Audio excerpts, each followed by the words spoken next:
Welcome to Russian History Retold, episode 148, The Crimean War, The End.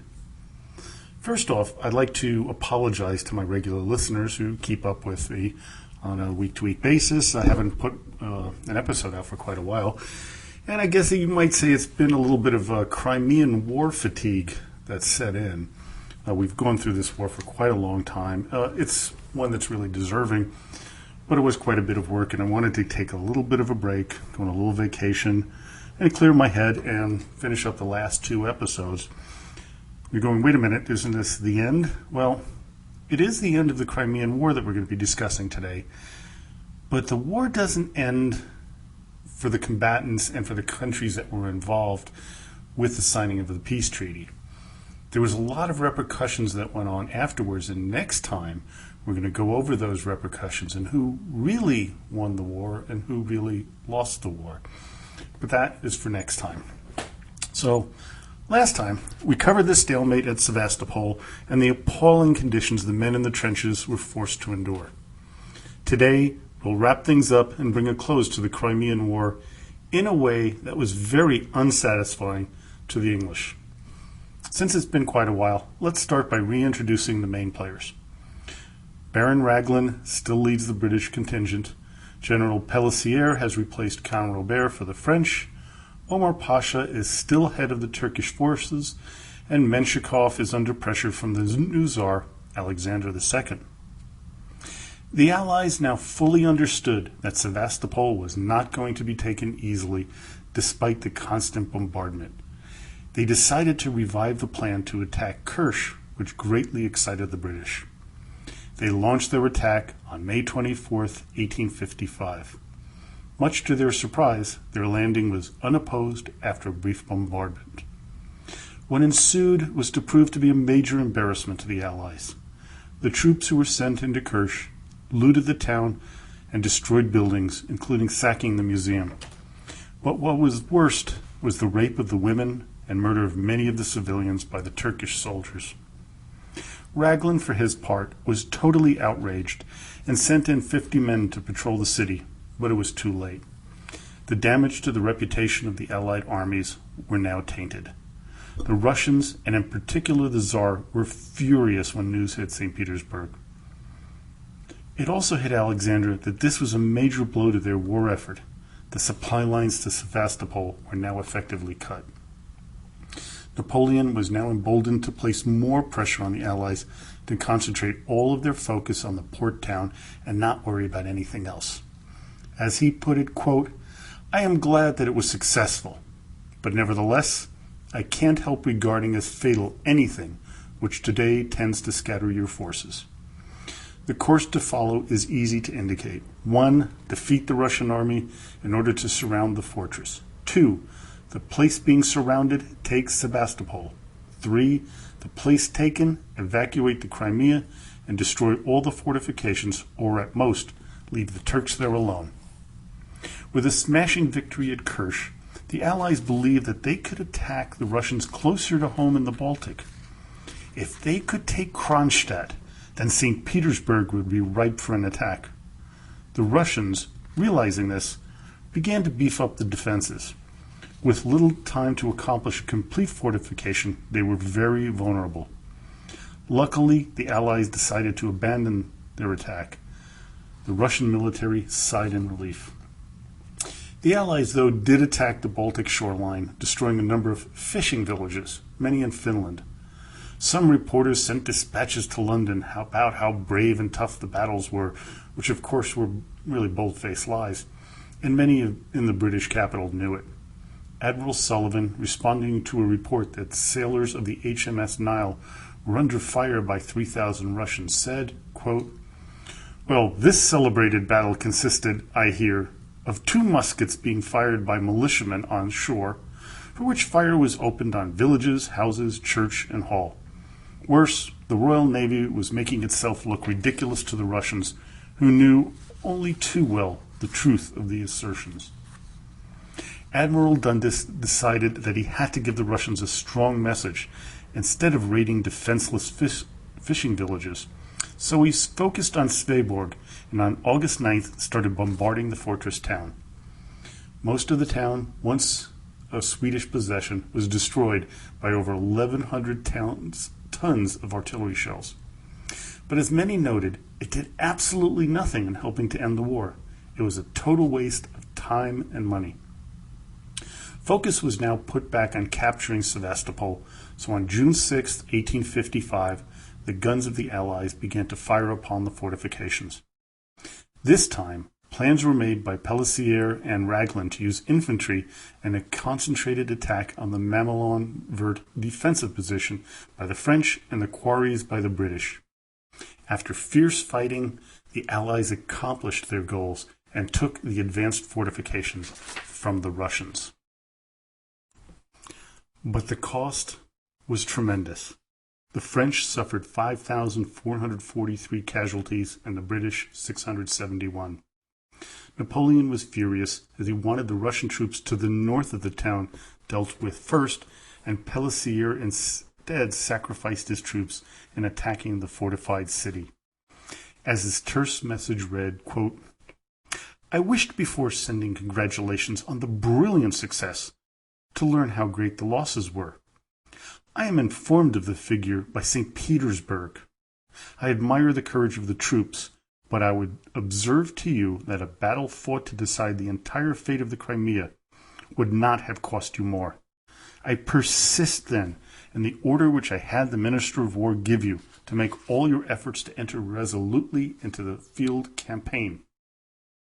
Pelissier told Napoleon that if he wasn't given the free hand to do things his way, he would resign.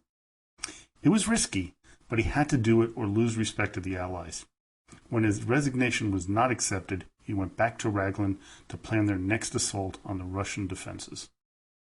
They set their sights on the Malakoff redoubt. On June 17th, the guns began to pound the Russians. The fire was so fierce that even Todleben thought that the end was near, as his men were having a hard time reinforcing the walls. Pelissier and Raglan believed that this could be the beginning of the end. What ensued was another mass slaughter.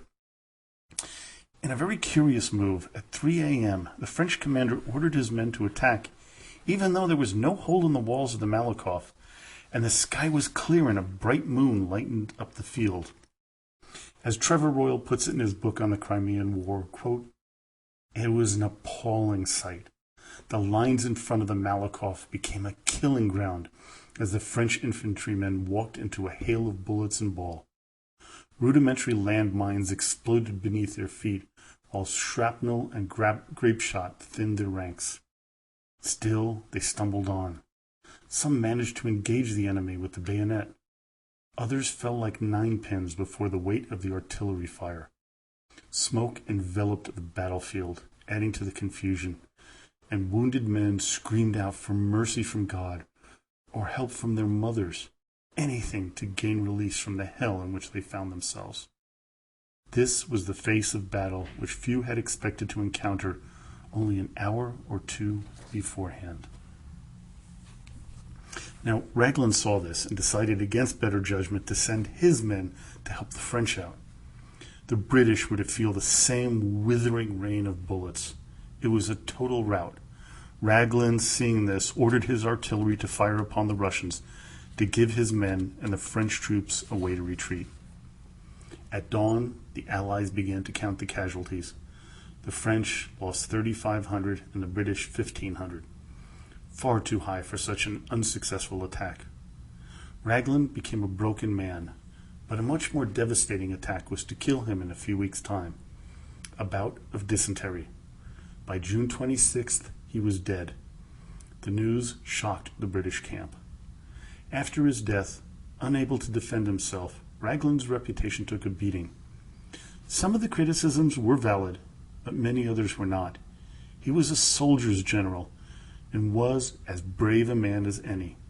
Sadly, there were never any monuments erected in his honor. And after Raglan's death, there was a major shakeup in the ranks of the leadership of the British Army in the Crimea. Numerous field commanders were recalled with new, younger, and more importantly, fresher men. Major General Sir James Simpson was appointed to replace Raglan. Simpson was a truly reluctant military leader, and he continually complained about his position. After one of his depressing letters to the Secretary of War, Panmure, the response was terse. Quote, "If you feel unable to bear the weight of responsibility, which I am aware is not small, I advise you to give it up, and everyone will give you credit. And on your retirement, a still further mark of the Queen's favor may be conferred. But I strongly recommend you do not hesitate in the matter. Either buckle up your reins vigorously for the work, or at once claim the consideration which your long and honorable services entitle you to receive. I have written you plainly as a friend, and you will, I know, accept what I write as such." The men of the Allied forces were by now getting more and more depressed. Despite the continual bombardment of the walls of Sevastopol, they didn't see that it was having any effects.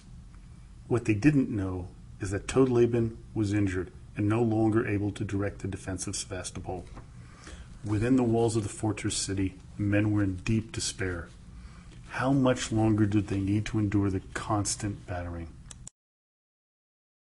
Simpson, for his part, could no longer bear the command and requested yet again to be relieved. Panmure debated who to choose and eventually selected Major General Sir William Codrington, kind of a simple-minded and very short-sighted military man. In Russia, the war was causing great hardships on the economy because of the embargo. Cotton from America was no longer flowing into the new industries popping up all over Russia, and particularly around Moscow. The government was close to financial collapse. Because of this, St. Petersburg began to pressure the leader of the Russian Crimean troops, Michael Gorchakov, to go on the offensive and dislodge the French and Sardinians choking off the city. Gorchakov, he knew that this was wrong, but he had no other choice. Tsar Alexander II telegraphed his general, quote, "Your daily losses inside Sevastopol emphasize what I've told you many times before in my letter, the necessity to do something to bring this frightful massacre to a close." A plan to attack the Allied line outside the city was concocted, but unknown to the Russians. Their plans were found out and told to the leaders of the British military. When the attack began, the Russians made headway early on, but due to low cloud cover, communications with the troops were as difficult and slow. Within hours, the Russians were routed. The French rifles, vastly superior to their enemies, cut down men with ease. By the end of the battle, over 2,200 Russian men were dead, with 1,700 missing and over 4,000 wounded. The Allies suffered 2,000 casualties. Napoleon was right. The Russian army outside of Sevastopol had to be defeated first. But still, the French and the British, emboldened by this victory, decided to increase the intensity of the bombardment on Sevastopol. Gorchakov knew the end was near and asked that the city be abandoned, but Tsar Alexander refused to allow any retreat. Because of this decision, thousands of men were to die. Their blood was on the Russian ruler's hands. The assault on the redoubts of Sevastopol was brutal, but eventually the Allies caused the Russians to retreat into the heavily fortified northern part of the town. Many of the Russians wounded were left behind for the British to find. Arthur Henry Taylor wrote, quote, "Never saw I such a scene of misery. Dead, dying, and wounded lay without attendants, shrieking and calling for drink, squalid, starving, dirty, and miserable in the extreme. None of the doctors, shame on them, remained behind with them. I gave my brandy and water to them, though I wanted it badly myself, as far as it went, and reported their state to headquarters." So now we have the Allies entrenched in the northern part of Sevastopol and the Russians in the heavily fortified south. Here we begin a stalemate that would last the winter. Now I want to turn to two battles that occurred between the Russians and the Allied forces away from the port city, the fighting at Kars and Erzurum. The Russians decided to try to pry away Turkish troops from Sevastopol by attacking Ottoman strongholds at Kars and Erzurum. These towns were in disputed territories in the Caucasus. The main objective was the port city of Trebizond. Unfortunately, the local militia was made aware of the intentions of their enemies, and forces were sent there, and the fortresses surrounding the town were improved. This made the Russians turn themselves toward secondary targets. Erzurum was very well defended, and when the Russians got there, they quickly realized that they did not bring enough men to successfully besiege the city. So after a brief fight, they headed towards Kars. They first met at the Battle of Kurikdir, which turned out to be a major debacle for the Ottoman forces. A reporter for the Times told what he saw. Quote, "With a vivid impression of the whole engagement, from the first cannon shot to the last straggling discharge of musketry, I can use no language too strong to express my misapprobation of nearly 4/5 of the Turkish officers present. And accounting for the defeat of an army numbering nearly 40,000 men of all arms by a force of less than half that number, it is not sufficient to say that the management of the whole battle on the side of the Turks was a series of blunders from first to last. Strategical errors might have protracted the engagement and added to the cost of a victory, but downright cowardice alone, which no generalship could have reduced, gave the day to the Russians." The Turks were now forced to retreat into the fortress of Kars, where they were eventually worn out. By this time, the Ottoman forces were led by a British general, William Fenwick Williams, sent by London to help them out. But it was too little, too late, and by the end of October, with provisions running low, Williams decided to offer his men surrender to Russian General Muraviev. Muraviev greeted his vanquished opponent by saying, quote, "General Williams, you have made yourself a name in history, and posterity will stand amazed at the endurance, the courage, and the discipline which the siege has called forth in the remains of an army. Let us arrange a capitulation that will satisfy the demands of war without outraging humanity." While the fall of Kars was of minor importance to the Allied war effort, it was to play an important role in peace negotiations the following year. Before the winter was to set in, the Allies began to push the Russians back from their positions near Sevastopol. But there was one battle, the final major one, that would show the Russians that they were in an unwinnable position, and that was the assault on the once thought to be impregnable fortress of Kinburn at the confluence of the rivers Bug and Dnieper. Using battleships, gunships, and infantry, led by French General Bazaine on October 16, 1855, the Russians were defeated quickly, dealing a blow to their morale. The Allies began to dig in for the expected harsh Crimean winter. But this time they were far better supplied and prepared to deal with the cold and inclement weather. They were also in a much more positive mood than the previous year. But that was to change rapidly as men began to fall due to typhus and cholera.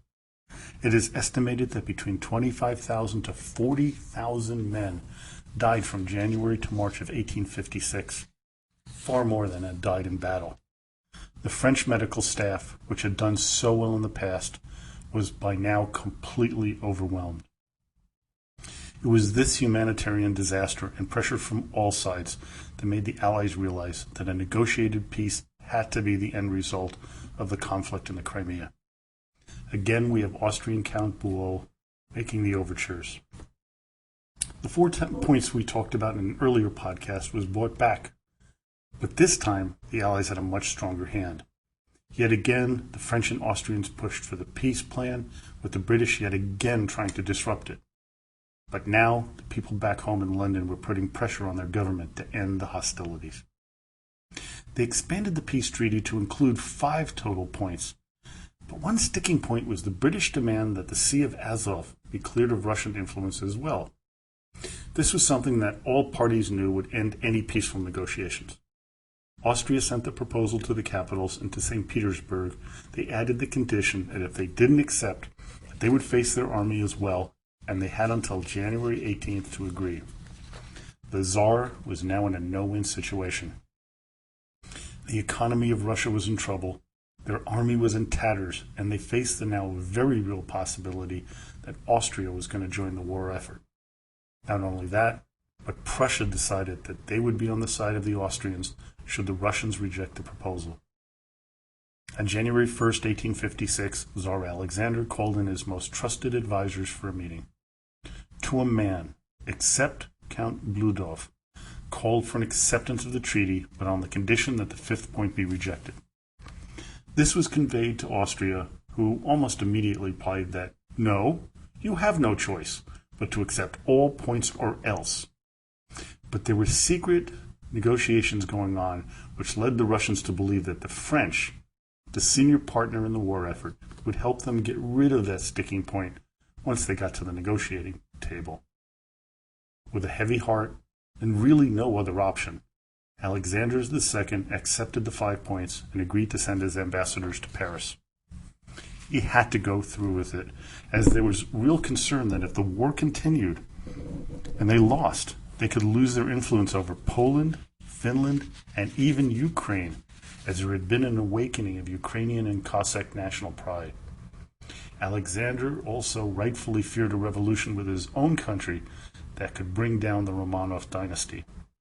That, of course, as we all know, took another global conflict, World War I, to take them down. The Treaty of Paris, signed on March 30th, 1856, made the Black Sea neutral territory, closing it to all warships and prohibiting Russian fortifications and the presence of armaments on its shores. The treaty marked a severe setback to Russian influence in the region. While it greatly diminished the Russian hegemony in the area, and they lost almost all their national luster that they had gained after the Napoleonic War, this was not as bad as it could have been. Within 15 years, they reversed many of their losses after yet another war with the Ottoman Empire. Join me next week as I look at the aftermath of the Crimean War and what it meant to the future of all the belligerents and players involved. Well, I hope you enjoyed today's podcast. Don't forget to visit my blog site at www.russianrulershistory.com. And while you're there, if you can, donate to the podcast. And I want to thank listener James for his generous donation this past week. It really does help. It cost quite a bit to keep this podcast up and running, from episode 1 through this one, with all the bandwidth it takes. So really appreciate it if you can. Additionally, don't forget to stop by Facebook and join us at Russian Rulers History. So now, as always, до свидания и спасибо большое.